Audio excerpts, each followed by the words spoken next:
কিছুতেই ফখরুল ইসলাম আলমগীর সাহেবের বা বিএনপির ইউনূস সাহেবের সাথে যাওয়া উচিত নয়। গেলে পরে কিন্তু মানুষের কাছে ব্যাড নিউজ যাবে, খারাপ খবর যাবে। মানুষ মনে করবে আমরা ক্ষমতার জন্য এত পাগল হয়েছি যে আমরা চেয়ারের পায়া দইরা, ইউনূস সাহেবের চেয়ারের পায়া দইরা বসে থাকতেও আমাদের কোনো আপত্তি নাই, কারণ আমাদের মন্ত্রী প্রধানমন্ত্রী হইতে হবে। আমি ব্যক্তিত্বহীন হইয়া, রাজনীতিহীন হইয়া আমি এই দেশে বিএনপির মতো একটা দল এইসব করুক, আমি এটা চাই না। এখন এটা করলেই যদি দল আমারে বাইর করে দেয়, আমার করার কিছু নাই। এক বিএনপির সাথে সাথে যত বড় কথাই জামাত বলো, ভোট করে দেখতে পারে 10%-এর বেশি ভোট বাংলাদেশে পাবে না। সেই জামাতকে এত তোয়াজ করার জন্য তাদের অ্যাসিস্ট্যান্ট সেক্রেটারির সঙ্গে আমাদের মহাসচিবকে একই প্রোটোকলে যেতে হবে। সবাই তো তিনজনই তো সাথী, ইউনূস সাহেব তো উপরে, আর তো আমরা তিনজন হইলাম তার সাথী সমান। অনেকে আজকে বলছে বডিগার্ড গার্ড, আমি তো ওইগুলো বলতে চাই না, সাথী বললাম, তিনজন সমান সাথী হচ্ছিল। আমি তো কোনোদিনই যাব না এদের সামনে। আরে বাবা, রাষ্ট্র ক্ষমতা এতই মজা, কি দরকার প্রধানমন্ত্রী? আমি তো বলছি মন্ত্রী বানাইলে হবো না, প্রধানমন্ত্রী বানাইতে চাইলে 10 দিন চিন্তা করবো। আমার নাম ফজলুর রহমান, অত সুজানা নেতৃত্ব কর্ম, রাজনীতি কর্ম, মানুষের পায়ে ধরে মানুষের সেবা কর্ম, মানুষের কুড়ে করে যাবো, শ্রমিকের বস্তিতে যাবো, ক্ষেত রাইলে যাবো, মানুষের ঘাম বুকের মধ্যে নিব। প্রধানমন্ত্রী হব না। অত টেহা বানাইবার লাগি, পয়সা বানাইবার লাগি, একটা ব্যাংক আছে 2টা ব্যাংক বানাইবার লাগি, একটা বাগান বাড়ি আছে 2টা বাগান বাড়ি বানাইবার জন্য খালি ক্ষমতা যাইতে হবে। চন্দ্রবাজি ধান্দাবাজি করার জন্য ব্যক্তিত্ব যদি না থাকে, সম্মান যদি না থাকে, রাজনীতি করি সম্মান কামানোর জন্য, টাকা বানানোর জন্য না, সরকারের পাওয়ার দেখানোর জন্য না। আমি সেই কারণে আপনাকে বলছি, ওই যে আমার সাথে দলের কেন জানি, আমি দলের কর্মীদেরকে বলবো, আমি যদি বাবার কথাটা ভুল হয়ে থাকি তোমরা আমারে বইলো যে মহাসচিব এইভাবে যাওয়া উচিত না, এদের দলের প্রেস্টিজ করো, আমাকে বলতে দিতে হবে। আমি খুব গভীর ভাবে কথাটা বলবো। আওয়ামী লীগ থেকে বের হওয়ার কারণ হলো, শেখ হাসিনা যখন আসলেন, শেখ হাসিনার সামনে একটা মিটিং এ একটা প্রতিষ্ঠা, ছাত্রলীগের প্রতিষ্ঠা বার্ষিকীতে আমি বলেছিলাম যে রক্তের উত্তরাধিকারের রাজনীতিতে বিশ্বাস করি না। এটা বাংলাদেশের সবাই জানে, যারা 81, 82, 83, 84 পলিটিক্স যারা করছে তারা সবাই জানে। আমার এই বক্তব্যটা ছিল রক্তের উত্তরাধিকারের রাজনীতিতে বিশ্বাস করি না, আদর্শের উত্তরাধিকার চাই। বুঝা না বুঝা, তখন তারুণ্য ছিল, যৌবন ছিল, বাঘের সামনে পড়লে যে থাবা দিবে এটা বুঝতে পারি নাই। এইটা তাদের খুব লেগে, আমি বলছি রক্তের উত্তরাধিকারের রাজনীতিতে বিশ্বাস করি না। আমি আওয়ামী লীগে সঠিকভাবে স্থান পাই না এই কথাটা বলার কারণে। এবং শেষ পর্যন্ত আমি যে কথাটা বলেছিলাম 95 সনে যখন শেখ হাসিনা জামাতের সঙ্গে মিলে বিএনপির বিরুদ্ধে আন্দোলন করবে বলে তত্ত্বাবধায়ক সরকারের জন্য, কেয়ারটেকার গভর্নমেন্টের জন্য জামাতের সঙ্গে ঐক্য করলো, তখন একমাত্র আমি সেন্ট্রাল কমিটির মিটিং এর মেম্বার হিসাবে, কেন্দ্রীয় সদস্য হিসাবে, আওয়ামী লীগের কেন্দ্রীয় সদস্য তখন 61 জন, বিএনপির কিন্তু 600-700, 61 জন, খুব গুরুত্বপূর্ণ ব্যাপার। আমি ওইটা বলছিলাম, আপনি যদি জামাতের সাথে ঐক্য করে রাষ্ট্র ক্ষমতায় যাইতে চান, প্রধানমন্ত্রী হইতে চান, আমার নামটা আপনি নোট অফ ডিসেন্টের খাতায় লিখে রাখবেন। আমি এদের সাথে বেহেস্তে যাইতে রাজি না। এখন আমি বলি, আমি জামাতের সমর্থন নিয়ে 1 সেকেন্ডও বাঁচতে চাই না, যেটা আমাদের দেশের রাষ্ট্রপতি আব্দুল হামিদ জামাতের প্যারোলে আছে। তো আমি যে কারণে কথাগুলো আপনাকে বলছি, এইটা এরপরে আর শেখ হাসিনা আমাকে আর গ্রহণ করতে পারে নাই, যে কারণে আমাকে নমিনেশন দেয় নাই। আমি আমার এলাকাতে গিয়ে একটা স্বতন্ত্র ইলেকশন করছিলাম টেলিভিশন মার্কা লইয়া 96 সনে, এবং আব্দুল হামিদ সাহেব যে রাষ্ট্রপতি, তার চেয়ে আমি 5000-এর উপরে ভোট বেশি পাইয়া পাশ করছিলাম, আমাকে ডিক্লেয়ারও করা হয়েছিল। কিন্তু 21 ঘন্টা ভোট আটকায় রাইখা অষ্টগ্রামের হাওরে নৌকার মধ্যে শিল মারে আমার ভোট পানিতে ফেলে আমাকে কয়েকশো ভোটে ফেল দেখানো হইল। 1996 কিন্তু এটা। তারপরে আওয়ামী লীগ আমি যেহেতু ইলেকশন খেলাম, আমাকে বহিষ্কার করে দিল। এই এলো একটা বহিষ্কার। আর বিএনপির যে বহিষ্কারটা, আমি এটা বহিষ্কার সাময়িক বহিষ্কার বিএনপি আমারে করলো একই কারণে। সেই কারণটা হলো আমি গত 10 মাস যাবৎ সাম্প্রদায়িক শক্তি, জঙ্গি শক্তি, স্বাধীনতা বিরোধী শক্তি, যারা আমার দেশের সমস্ত শিক্ষিত বুদ্ধিজীবীকে হত্যা করেছিল, আমার দেশকে মেধাশূন্য করেছিল 1971 সনের 10ই ডিসেম্বর থেকে 16ই ডিসেম্বর আলবদর বাহিনী, যারা রাজাকার বাহিনী সৃষ্টি করেছে এই গোলাম আজমরা, যারা 5ই আগস্টের পরে বলা শুরু করেছিল 47 ছিল প্রথম স্বাধীনতা যুদ্ধ, আর মূল স্বাধীনতা যুদ্ধ হইল 2024 আর 71 হইল ভাইয়ে ভাইয়ে গন্ডগোল। আমি তখন থেকে শুরু করেছিলাম এই রাজাকারের বাচ্চাদের বিরুদ্ধে। আমি বলে, এই রাজাকারের বাচ্চা, আলবদরের বাচ্চারা খুব সাবধান, খুব সাবধান। মুক্তিযুদ্ধের বিরুদ্ধে কথা বললে কিন্তু এখন আমরা বেঁচে আছি, গুলি করে মেরে ফেলতে পারো, ফাঁসিতে ঝুলিয়ে দিতে পারো, কিন্তু যতদিন দেহে আছে প্রাণ, মুক্তিযুদ্ধের সঙ্গে কোনো বিশ্বাসঘাতকতা করব না। এই যে শুরু হলো জামাতের সঙ্গে আমার তর্ক বিতর্ক, সব বুবা হয়ে রইল। আমি মনে করলাম বিএনপি শহীদ জিয়ার দল, শহীদ জিয়া বাংলাদেশের মুক্তিযুদ্ধের শহীদ বীরুত্তম, শহীদ জিয়া একটা ব্রিগেড কমান্ডার ছিলেন বাংলাদেশে।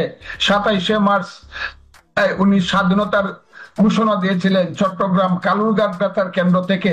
আমি মনে করেছিলাম তার দলের কেউ না কেউ বোধহয় জামাতকে প্রতিবাদ করবে, কিন্তু কেউ প্রতিবাদ করে নাই। তখন আমি প্রতিবাদ করেছিলাম। সেই প্রতিবাদের মধ্য দিয়ে আমি জামাতের কাছে হয়ে গেলাম ফজু পাগলা। যখন তারা কিছুতেই আর আমাকে থামাইতে পারতেছে না, আমার যুক্তির সাথে পারতেছে না, তখন আমাকে বলা শুরু করলো ফজু পাগলা। সেই জামাত এই ধরনের বিশ্রী, কুশ্রী এবং বিভৎস এবং কুৎসিত কথা বলে তারা নাকি ইসলাম আল্লাহ কে এদেরকে জাহান্নামে নেবে কিনা আমি জানি না, কারণ এর মালিক তো আর আমি না। কিন্তু তারা ইসলামের নামে যেভাবে কুৎসিত কথা বলে ইউটিউবে, অকল্পনীয়। শুধু আমার ব্যাপারে না, শুধু জিয়াউর রহমানের ব্যাপারে বলে, খালেদা জিয়ার ব্যাপারে বলে, তারেক রহমানের ব্যাপারে বলে, বঙ্গবন্ধু শেখ মুজিবুর রহমানের ব্যাপারে বলে। বাংলাদেশের এমন কোন সম্মানিত মানুষ নাই যাদের নামকে বিকৃত করে এবং কুৎসিত ভাবে এই জামাত বকাবকি বা স্লোগান দেয় না। এরা নাকি আবার ইসলাম। এদের বিরুদ্ধে যখন ফাইটের শেষ পর্যায়ে আসলাম, আমি এদেরকে কালো শক্তি বলা শুরু করলাম, যে এই কালো শক্তি 5ই আগস্টের একটা অংশ ঘটিয়েছে। কারণ 5ই আগস্টের দুইটা রূপ, একটা হলো মানুষের আকাঙ্ক্ষা, গণতান্ত্রিক আকাঙ্ক্ষা। 3 বার ভোট দিতে পারে নাই শেখ হাসিনার আমলে, মানুষ মনে করছে ভোট দেওয়ার জন্য শেখ হাসিনা যাওয়া দরকার। হাসিনা অনেক খারাপ কাজ করছে, মানুষ সেই কারণে বিএনপি নেতৃত্বে 15 বছর আন্দোলন করছে।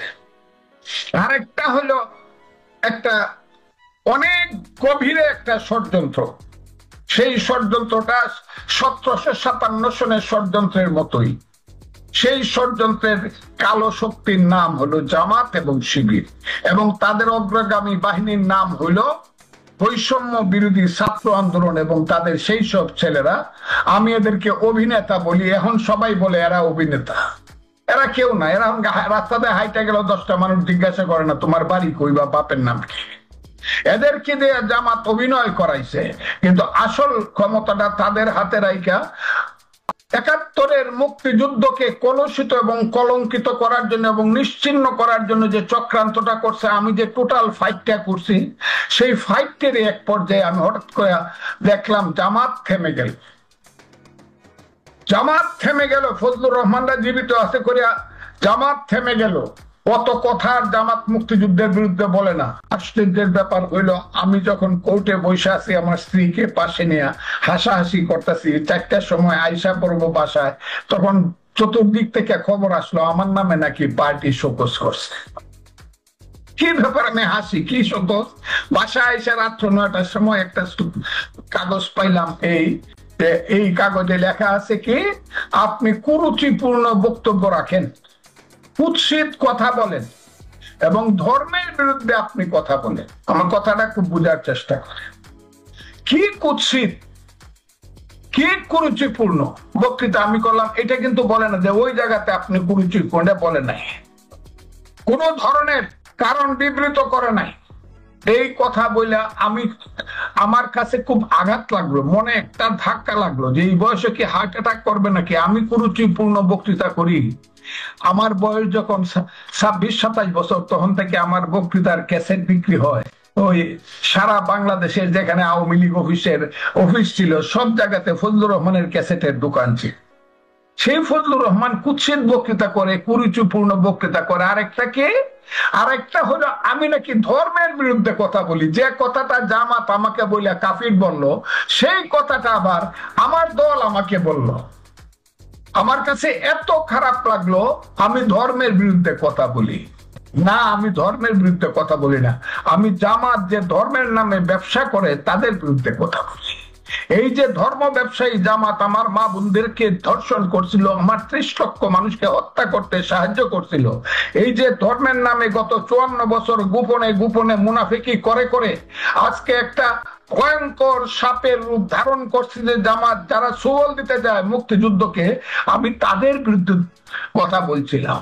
আমি বলছিলাম জামাতিরা আসল ইসলাম নয়, তারা হলো ওহাবি।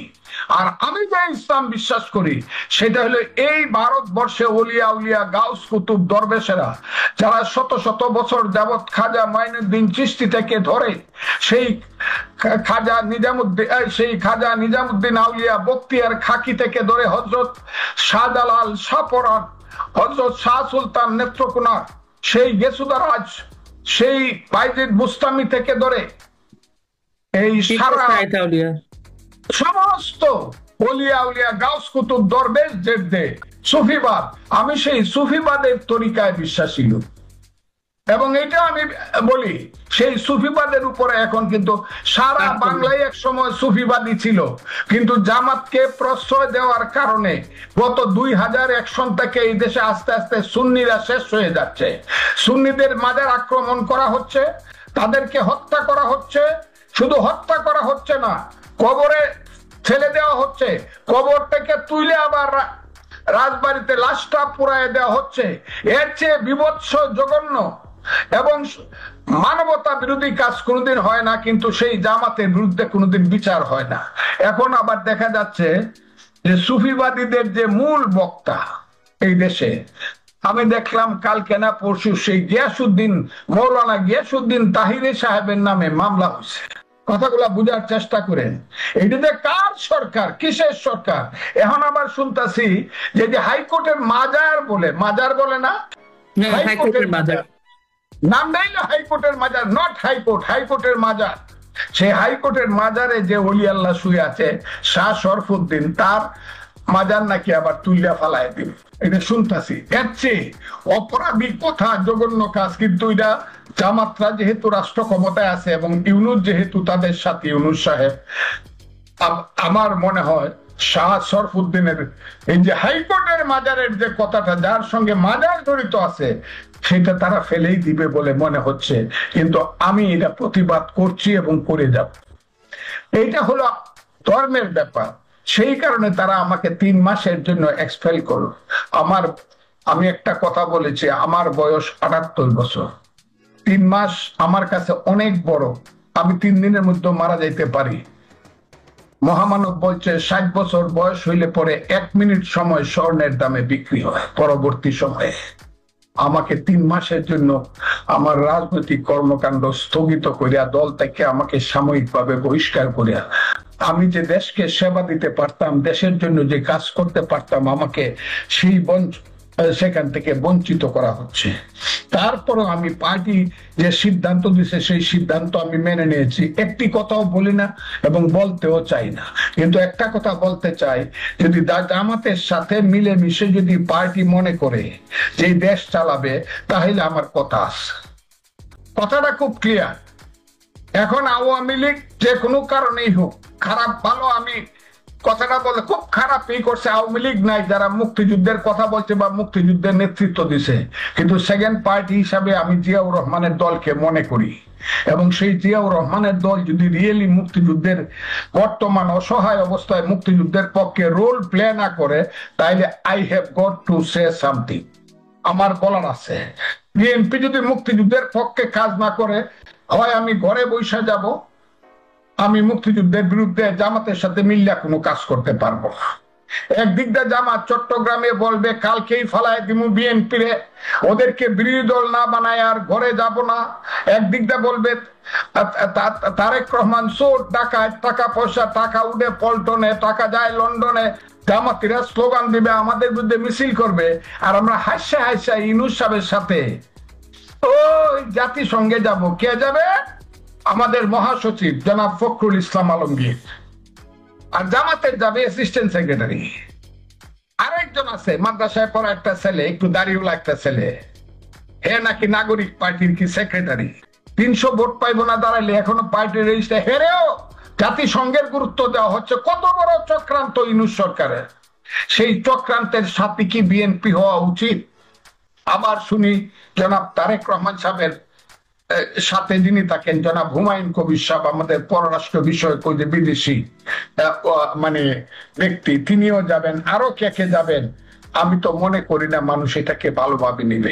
আমি কিন্তু বলে দিলাম, এতে করলে করে দিবে।